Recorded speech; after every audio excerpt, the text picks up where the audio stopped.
Hello friends, welcome to smart study YouTube channel. साथियों, RRB group D यानी level 1 का exam आप मानो या ना मानो देख लेना, आप 17 नवंबर से ही एग्ज़ाम होगा। ठीक है, कोई कुछ भी बोले, आपको अपने पढ़ाई पे ध्यान रखना है। अफवाहों पर ध्यान बिल्कुल भी मत दीजिए, कुछ भी नहीं होने वाला है। पेपर आपका 17 नवंबर से ही स्टार्ट होगा, देख लेना। आज के इस वीडियो में साथियों आपके लेवल 1 एग्ज़ाम के लिए जो है ना करेंट अफेयर्स के बहुत ही इंपॉर्टेंट क्वेश्चंस करवाएंगे, स्पेशली ग्रुप डी के लिए। तो क्लास को आपको कंप्लीट देख लेना है, इसमें बहुत ही इंपॉर्टेंट क्वेश्चंस हैं। इससे पहले साथियों 2025 का जितना भी करंट अफेयर्स है इंपॉर्टेंट, मैं ऑलरेडी आपको करवा चुका हूं यार, जाकर देख लो, प्लेलिस्ट बना हुआ है। ठीक है, जो क्वेश्चंस नहीं करवाए हैं वो मैं अभी आज इस वीडियो में करवाऊंगा, और आगे डेली आपको क्लासेस मिलेंगे जिसमें इंपॉर्टेंट क्वेश्चंस आपको करवा ही रहे हैं और आगे मिलते ही रहेंगे।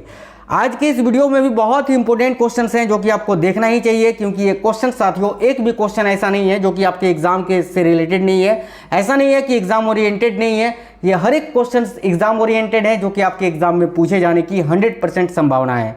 तो चलिए शुरू करते हैं, देखते हैं क्वेश्चन। सभी से रिक्वेस्ट रहेगा वीडियो को लाइक करना, क्लास पसंद आए तो अपने दोस्तों के साथ शेयर करना।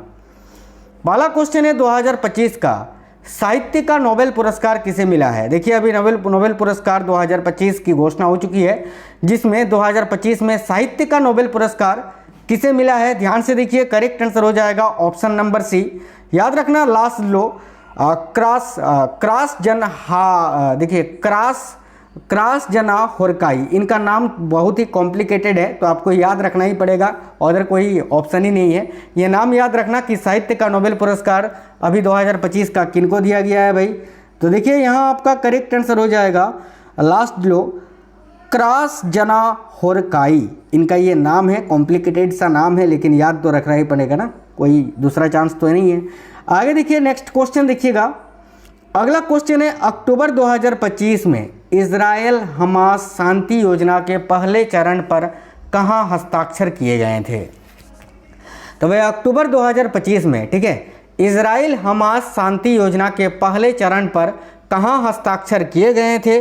देखिए, राइट होगा मिस्र के शर्म अल शेख में। ये शर्म अल शेख किसी का नाम नहीं बल्कि एक जगह का नाम है जो कि इजिप्ट में स्थित है, मिस्र में स्थित है, याद रखना, शर्म अल शेख। ठीक है, ऐसे देखकर आपको लग रहा है कि कोई इंसान का नाम है, इंसान का नहीं, एक जगह का नाम है, शर्म अल शेख। ठीक है, ऑप्शन नंबर बी इस क्वेश्चन का करेक्ट आंसर हो जाएगा। आगे देखिए, 2025 का रसायन विज्ञान का नोबेल पुरस्कार किसे मिला है। तो अभी 2025 का रसायन विज्ञान का जो नोबेल पुरस्कार है वो किसे दिया गया है। देखिए, तो राइट आंसर होगा ऑप्शन नंबर बी, याद रखिए, सुसुमु कितागावा को। सुसुमी कितागावा, रिचर्ड रॉबसन और उमर एम यागी, इन सभी को जो है ना साथियों अभी केमिस्ट्री के क्षेत्र में नोबेल पुरस्कार मिला है। इन तीनों व्यक्तियों को याद रखना, तीनों में से तीनों का नाम मैंने यहाँ बता दिया, इनका फोटो भी आप देख लीजिए। ये पहले जो आप देख पा रहे हैं इनका नाम है साथियों सुसुमी कितागावा, और ये जो है ना जापान के हैं।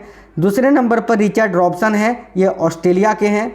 और ये तीसरे नंबर पर जो आप देख पा रहे हैं इनका नाम है उमर एस यागी, और ये कहाँ के हैं, तो ये यूनाइटेड स्टेट्स ऑफ अमेरिका के हैं। ठीक है, आगे देखिए, अगला क्वेश्चन है, यूनाइटेड किंगडम के वर्तमान प्रधानमंत्री कौन है जिन्होंने अक्टूबर 2025 में भारत का दौरा किया था। देखिए, तो यूनाइटेड किंगडम यानी यूके के वर्तमान में प्रधानमंत्री, ब्रिटेन के वर्तमान में प्रधानमंत्री कौन है, याद रखिएगा, कीर स्टारमर। कीर स्टारमर से पहले ऋषि सुनक थे, अभी कीर स्टारमर हैं, जिनका फोटो आप देख सकते हैं मोदी जी के साथ। ये अभी अक्टूबर 2025 में इन्होंने भारत का दौरा किया है। चलिए नेक्स्ट क्वेश्चन देखिए, विश्व मानसिक स्वास्थ्य दिवस हर साल कब मनाया जाता है। तो साथियों, विश्व मानसिक स्वास्थ्य दिवस के बारे में पूछा जा रहा है, जो कि प्रत्येक वर्ष 10 अक्टूबर को मनाया जाता है। करेक्ट आएगा ऑप्शन नंबर बी, 10 अक्टूबर, याद रखना, जिस दिन विश्व मानसिक स्वास्थ्य दिवस मनाया जाता है। ठीक है, आगे देखिए, अगला क्वेश्चन है, 2025 का भौतिकी का नोबेल पुरस्कार किसे मिला है। केमिस्ट्री का मैंने बताया, लिटरेचर यानी आपको साहित्य का भी मैंने आपको बताया, भौतिकी का बाकी है। देखिए, भौतिकी का नोबेल पुरस्कार अभी किनको मिला है, तो ये भी 3 व्यक्तियों को दिया गया है। तीनों में एक का नाम है जॉन क्लार्क, ये है जॉन क्लार्क, दूसरे हैं आपके मिशेल डेवोरेट और तीसरे हैं जॉन मार्टिनिस। ठीक है, इन तीनों को जो है ना साथियों अभी भौतिकी का नोबेल पुरस्कार मिला है 2025 का, याद रखना, और तीनों जो है ना अमेरिका के ही हैं। ठीक है, ये तीनों अमेरिका के हैं। अगला क्वेश्चन है, भारतीय वायुसेना दिवस प्रतिवर्ष कब मनाया जाता है। बहुत ही इंपॉर्टेंट क्वेश्चन है, भारतीय वायुसेना दिवस प्रतिवर्ष कब मनाया जाता है। याद रखना, भारतीय वायुसेना दिवस प्रत्येक वर्ष 8 अक्टूबर को मनाया जाता है। राइट आंसर होगा ऑप्शन नंबर सी, 8 अक्टूबर। ठीक है, आगे देखिए अगला क्वेश्चन है, नवी मुंबई अंतर्राष्ट्रीय हवाई अड्डा कहाँ स्थित है। भाई नवी मुंबई का जो अंतर्राष्ट्रीय हवाई अड्डा है ये कहाँ पर स्थित है, ये पूछा जा रहा है। ध्यान से देखिएगा, नवी मुंबई अंतर्राष्ट्रीय हवाई अड्डा उल्वे में स्थित है। उल्वे, नवी मुंबई के उल्वे नामक जगह पर ये अंतर्राष्ट्रीय हवाई अड्डा स्थित है। ठीक है, बिहार विधानसभा चुनाव 2025 में मतदान की तिथियां क्या हैं। अब देखिए बिहार में जो विधानसभा चुनाव अभी होने वाला है ये कब होगा, उसके लिए कौन सी तिथि निर्धारित की गई है। तो याद रखना, पहला चरण तो आपका 6, देखिए पहला तो आपका जो है साथियों 6 अगस्त को होगा, माफ करना 6 नवंबर को होगा, और दूसरा जो है 11 नवंबर को, यानी 6 नवंबर और 11 नवंबर। ऑप्शन नंबर सी इस क्वेश्चन के लिए आपका करेक्ट आंसर हो जाएगा। चलिए नेक्स्ट क्वेश्चन देखते हैं। अगला क्वेश्चन है, 7 से 9 अक्टूबर 2025 तक मुंबई में आयोजित ग्लोबल फिनटेक फेस्ट 2025 का विषय क्या है। अभी देखिए 7 से 9 अक्टूबर 2025 तक मुंबई में आयोजित हुआ था ये ग्लोबल फिनटेक फेस्ट। अगर आपसे ये भी पूछे डायरेक्ट पेपर में कि अभी ग्लोबल फिनटेक फेस्ट 2025 का आयोजन कहाँ हुआ, तो याद रखना मुंबई में इसका आयोजन हुआ। यहाँ क्वेश्चन में आपको बताना है कि इसका विषय क्या है। तो इसका विषय था AI द्वारा संचालित एक बेहतर दुनिया के लिए वित्त का सशक्तिकरण, यानी आर्टिफिशियल इंटेलिजेंस द्वारा संचालित एक बेहतर दुनिया के लिए वित्त का सशक्तिकरण। याद रखना। आगे देखिए नेक्स्ट क्वेश्चन जो है आपका, 2025 का फिजियोलॉजी या मेडिसिन का नोबेल पुरस्कार किसे मिला है। चलिए अब चिकित्सा के क्षेत्र में नोबेल पुरस्कार किसको मिला ये भी जान लीजिए। तो देखिए 2025 का फिजियोलॉजी यानी मेडिसिन या चिकित्सा, जिसको आप हिंदी में बोलते हैं चिकित्सा के क्षेत्र में नोबेल पुरस्कार, तो ये भी 3 व्यक्तियों को दिया गया है। तीनों में एक हैं आपकी मेरी ई ब्रूनको, दूसरे हैं फ्रेड रैम्सडेल और तीसरे हैं सिमोन सकागुची। इन तीनों को जो है ना साथियों 2025 में फिजियोलॉजी, मेडिसिन या फिर चिकित्सा आप बोल सकते हैं, चिकित्सा के क्षेत्र में नोबेल पुरस्कार दिया गया है। ठीक है, आगे देखिए विश्व पैरा एथलेटिक्स चैंपियनशिप 2025 में भारत ने समग्र रैंकिंग में कौन सा मुकाम हासिल किया। बहुत ही इंपॉर्टेंट क्वेश्चन है। देखिए विश्व पैरा एथलेटिक्स चैंपियनशिप 2025 में भारत ने समग्र रैंकिंग में अभी शीर्ष 10 स्थान यानी टॉप 10 रैंक हासिल किया है, टॉप 10 स्थान हासिल किया है। ऑप्शन नंबर सी करेक्ट आएगा, शीर्ष 10 स्थान। ठीक है, आगे देखिए अक्टूबर 2025 में भारत का नया एक दिवसीय, ठीक है, भारत का नया एक दिवसीय कप्तान किसे नियुक्त किया गया है बताइए। जो ODI होता है ना साथियों, 1 डे इंटरनेशनल क्रिकेट मैच जो होता है, जो 50 ओवर का होता है, आप सभी को पता है, इसका अभी नया कैप्टन कौन बने हैं भारतीय टीम के। तो देखिए करेक्ट होगा Shubman Gill. Shubman Gill option number C correct answer है। अभ्यास कोंकण 2025 निम्न में से किन 2 देशों के बीच एक द्विपक्षीय नौसैनिक अभ्यास है। ये एक युद्ध अभ्यास है साथियों जिसका नाम है अभ्यास कोंकण, और अभी 2025 में ये किन 2 देशों के बीच आयोजित हुआ। तो याद रखना कोंकण युद्ध अभ्यास जो है ये भारत और यूनाइटेड किंगडम के बीच आयोजित होता है। राइट आंसर होगा ऑप्शन नंबर बी, भारत और यूनाइटेड किंगडम। चलिए, बच्चों के लिए आधार बायोमेट्रिक अपडेट अनिवार्य रूप से किस उम्र में आवश्यक है। तो भाई देखिएगा, बच्चों के लिए आधार बायोमेट्रिक अपडेट जो है अनिवार्य रूप से किस उम्र में आवश्यक है। करेक्ट आएगा 5 वर्ष और 15 वर्ष के उम्र में। याद रखना, यानी पहला जो आधार बायोमेट्रिक अपडेट करना अनिवार्य है वो 5 से 7 वर्ष के बीच में, और दूसरा एक बार 15 से 17 वर्ष की आयु के बीच में। ठीक है, तो ऑप्शन नंबर भी करेक्ट होगा, 5 वर्ष और 15 वर्ष याद रखेंगे सभी साथी। ठीक है, चलिए नेक्स्ट क्वेश्चन देखते हैं। आगे अगला क्वेश्चन है भाई, केंद्रीय मंत्रिमंडल ने 1 जुलाई 2025 से केंद्र सरकार के कर्मचारियों को और पेंशन भोगियों के लिए महंगाई भत्ते यानी DA और महंगाई राहत यानी DR में कितना वृद्धि की है। तो याद रखना 3% की वृद्धि की है। पहले DA 55% मिलता था, अभी 58% मिलता है। DA क्या होता है आप सभी को पता है, कोई भी सरकारी नौकरी जो करता है उसका जो साथियों बेसिक पे होता है ना, बेसिक पे, उसका अभी 58%, उसका बेसिक पे का 58% जो है ना आपको और इसमें सैलरी में आपका जुड़ता है, बेसिक पे में जुड़कर आपका पेमेंट बनता है, तो वही DA होता है, महंगाई भत्ता, DLNS अलाउंस जिसको आप बोलते हैं। इसमें 3% की अभी बढ़ोतरी हुई है, वर्तमान में DA है 58%। याद रखना 2026-27 विपणन सत्र के लिए 160 रुपये प्रति क्विंटल की वृद्धि के बाद गेहूँ का MSP क्या है। गेहूँ का नया MSP आपको बताना है 2026-27 विपणन सत्र के लिए। तो 2026-27 विपणन सत्र के लिए 160 रुपये प्रति क्विंटल की वृद्धि के बाद गेहूं का एमएसपी क्या है? देखिए यहाँ आपका करेक्ट आंसर क्या हो जाएगा, याद रखना 2585 प्रति क्विंटल, यानी करेक्ट आंसर हो जाएगा ऑप्शन नंबर बी। ठीक है, आगे देखिए, भारत को अक्टूबर 2025 में किस उपलब्धि के लिए ISSA पुरस्कार 2025 से सम्मानित किया गया है? तो भारत को अक्टूबर 2025 में किस उपलब्धि के लिए ISSA पुरस्कार 2025 से सम्मानित किया गया है? देखो करेक्ट आएगा सामाजिक सुरक्षा में उत्कृष्ट उपलब्धि के लिए, यानी करेक्ट आंसर हो जाएगा ऑप्शन नंबर बी, सामाजिक सुरक्षा में उत्कृष्ट उपलब्धि के लिए। आगे देखिए, SSC ने अपने परीक्षाओं में पारदर्शिता सुनिश्चित करने के लिए अक्टूबर 2025 में कौन सा प्रमुख सुधार पेश किया है? तो भाई SSC ने अपनी परीक्षाओं में पारदर्शिता सुनिश्चित करने के लिए अक्टूबर 2025 में कौन सा प्रमुख सुधार पेश किया है? तो देखो करेक्ट आएगा ऑप्शन नंबर बी, अभ्यर्थियों को अपने प्रश्न पत्र उत्तर और सही उत्तर देखने की अनुमति देना। आगे नेक्स्ट है, अक्टूबर 2025 में भारतीय रिजर्व बैंक का यानी RBI का नया डिप्टी गवर्नर किसे नियुक्त किया गया है?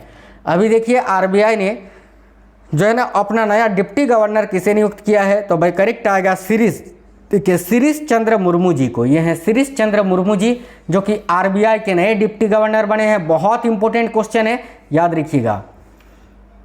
देखिए 2025 में गाजा के लिए 20 सूत्रीय शांति योजना का प्रस्ताव किसने रखा है? भाई 2025 में गाजा के लिए 20 सूत्रीय शांति योजना का प्रस्ताव अभी किसने रखा? तो करेक्ट आएगा डोनाल्ड ट्रंप ने, जो कि अमेरिका के राष्ट्रपति हैं। आगे अगला क्वेश्चन है, ICC महिला एक दिवसीय विश्व कप 2025 सितंबर 2025 में किस देश में आयोजित किया गया? अभी देखिए ICC महिला एक दिवसीय विश्व कप 2025 सितंबर 2025 से कहां पर आयोजित किया जा रहा है?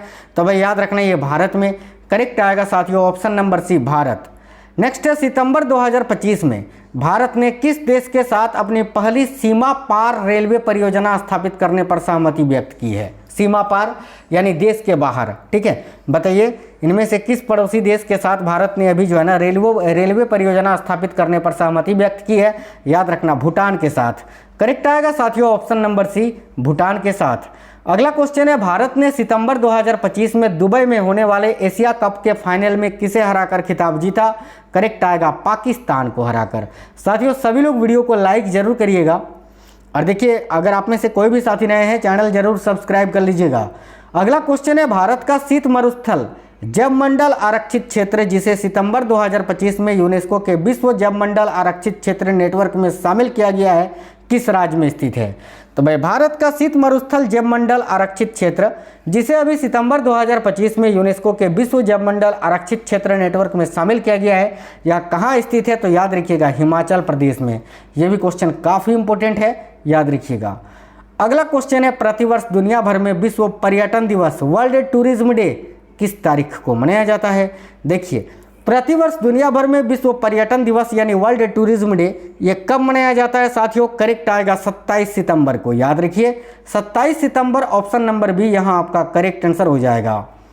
अगला क्वेश्चन है, कौन व्यक्ति हाल ही में BCCI के नए या 37वें अध्यक्ष बने हैं?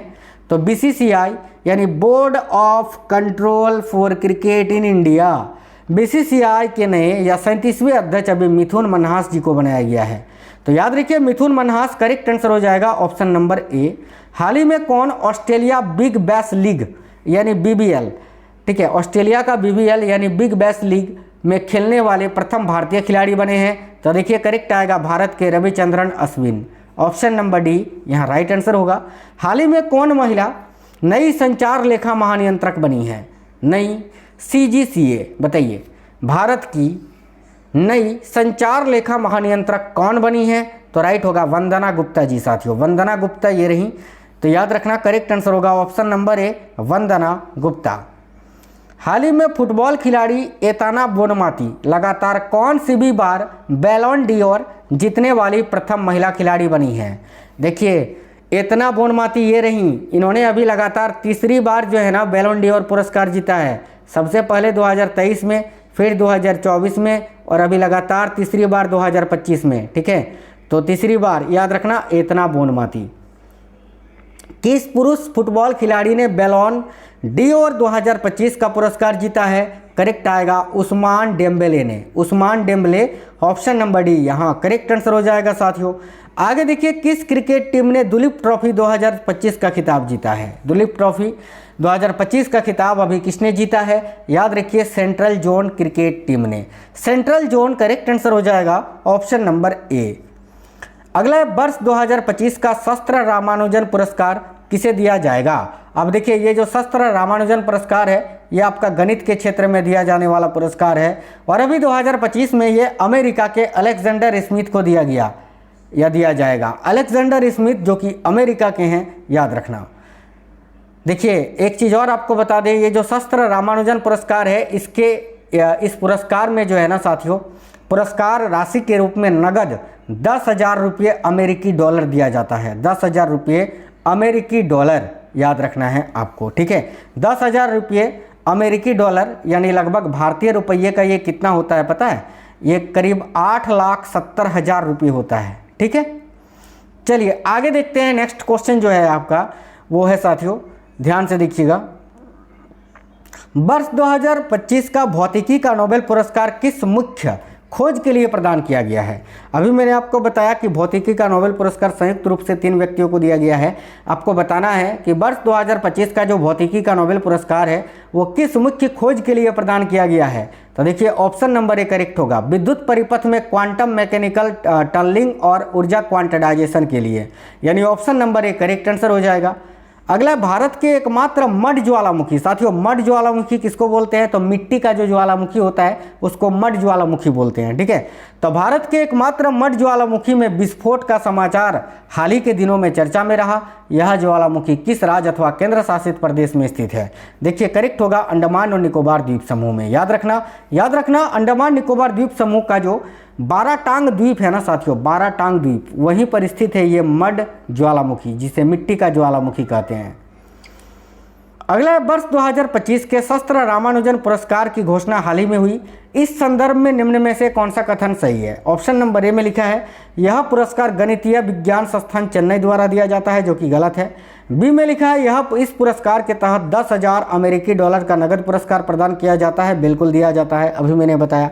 तो यही सही है, केवल option number B correct answer होगा, ठीक है।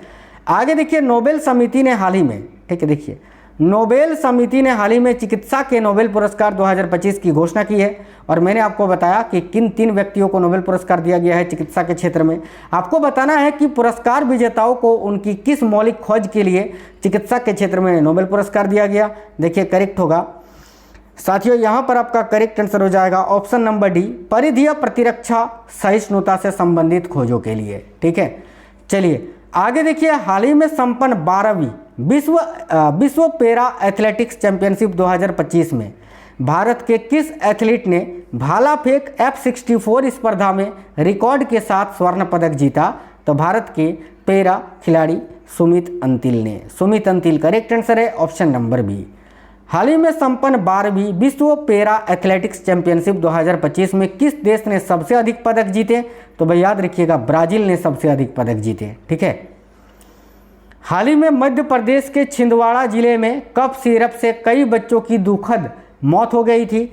इस सिरप में किस रसायन के मिले होने से यह मौत हुई थी? तो याद रखना डाइएथिलीन ग्लाइकॉल नामक एक रासायनिक केमिकल था, इससे मिले होने की खबर सामने आई थी, जिसके कारण कई बच्चों की मौत हो गई थी मध्य प्रदेश के छिंदवाड़ा जिले में, ठीक है।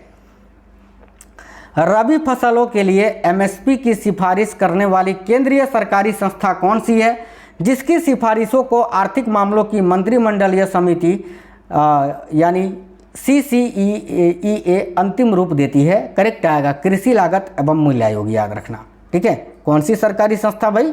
तो क्या कृषि लागत और मूल्य आयोग, ऑप्शन नंबर डी। वित्त वर्ष 2026-27 के लिए रबी फसलों के लिए न्यूनतम समर्थन मूल्य में वृद्धि का प्राथमिक उद्देश्य क्या है? देखिए वित्त वर्ष 2026-27 के लिए रबी फसलों के लिए न्यूनतम समर्थन मूल्य यानी MSP में वृद्धि का प्राथमिक उद्देश्य है कि किसानों को उनकी उत्पादन लागत पर न्यूनतम 50% का रिटर्न सुनिश्चित करना, ठीक है, याद रखना, ऑप्शन नंबर ए। किस भारतीय बल्लेबाज खिलाड़ी ने ICC T20 रैंकिंग में पहले स्थान पर रहते हुए अब तक का सर्वाधिक रेटिंग अंक हासिल किया है? तो देखिए यहाँ करेक्ट आएगा भारत के अभिषेक शर्मा ने, ऑप्शन नंबर सी। अगला क्वेश्चन है, चालू वित्त वर्ष 2025-26 की चौथी द्विमासिक यानी अगस्त सितंबर की मौद्रिक नीति समीक्षा बैठकों में रेपो दर क्या रखा गया? वर्तमान में भारत की रेपो दर क्या है? याद रखना 5.5%। ठीक है। राष्ट्रीय स्वयंसेवक संघ यानी आरएसएस ने अपनी पहली स्थापना के 100 वर्ष पूरा किया है। इस संगठन की स्थापना किसने की थी? तो इस संगठन की स्थापना केशव बलिराम हेडगेवार ने की थी। कब? तो विजयादशमी के अवसर पर। किस वर्ष? तो 1925 में, जिसका अभी 100 वर्ष पूरा हो गया है। ऑप्शन नंबर 1 करेक्ट होगा। भारत का पहला समुद्री सिमुलेशन केंद्र का उद्घाटन हाल ही में कहाँ किया गया? देखिए भारत का पहला समुद्री सिमुलेशन केंद्र का उद्घाटन जो है अभी चेन्नई में किया गया है। याद रखिएगा, भारत का पहला समुद्री सिमुलेशन केंद्र का उद्घाटन हाल ही में कहाँ किया गया? Option number A right answer है, चेन्नई में। देखिए भारत और भूटान ने रेलवे संपर्क स्थापित करने के लिए एक अंतर सरकारी समझौता ज्ञापन पर हस्ताक्षर किया है। इसके अंतर्गत शामिल रेल संपर्क परियोजना कौन सा है? अभी मैंने आपको बताया भारत और भूटान के बीच एक हस्ताक्षर हुआ है रेल परियोजना को लेकर, आपको बताना है। ठीक है, इसके अंतर्गत शामिल रेल संपर्क परियोजना कौन सी है? तो एक तो है आपका कोकराझार से गोलेफू, और एक है आपका बानरहाट से सामतसी, यानी ऑप्शन नंबर डी, ए और बी दोनों ही। ठीक है। देखिए अगला क्वेश्चन है, अंतर्राष्ट्रीय प्रकृति संरक्षण संघ ने पाक खाड़ी में भारत के पहले डुंगोंग संरक्षण रिजर्व को आधिकारिक तौर पर मान्यता दी है। यह किस राज्य में स्थित है? तो ये जो डुंगोंग संरक्षण रिजर्व है ना, ये तमिलनाडु में स्थित है। याद रखिएगा, ऑप्शन नंबर 1 करेक्ट होगा, तमिलनाडु में। अगला क्वेश्चन है, तमिलनाडु में किस स्थान पर 26 सितंबर को एक रैली में मची भगदड़ में कई लोगों की मौत हो गई थी? करेक्ट आएगा, करूर में। यह जो साथियों भगदड़ मची थी, ये आपने देखा होगा, साउथ एक्टर एक हैं विजय नाम से, विजय थालापंती है ना, उन्हीं की ये सभा थी, जो कि एक राजनेता भी हैं। उस पर काफ़ी ज़्यादा भीड़ जो है जमा हो गया था और भीड़ नियंत्रण खो बैठा, जिसके कारण भगदड़ हो गई, जिसके कारण कई लोगों की मौत हो गई थी। अगला है, भारतीय वायुसेना ने निम्न में से किस लड़ाकू विमान को अपने बेड़े से हटा दिया है? देखिए भारतीय वायुसेना ने इनमें से किस लड़ाकू विमान को अपने बेड़े से हटा दिया है? करेक्ट आएगा MiG-21 को।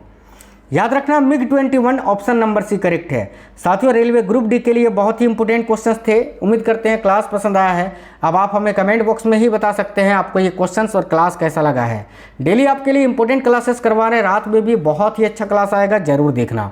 वीडियो को लाइक करना, दोस्तों के साथ ज़्यादा से ज़्यादा शेयर करिएगा। मिलेंगे आपसे नेक्स्ट वीडियो में। जय हिंद साथियों, वंदे मातरम।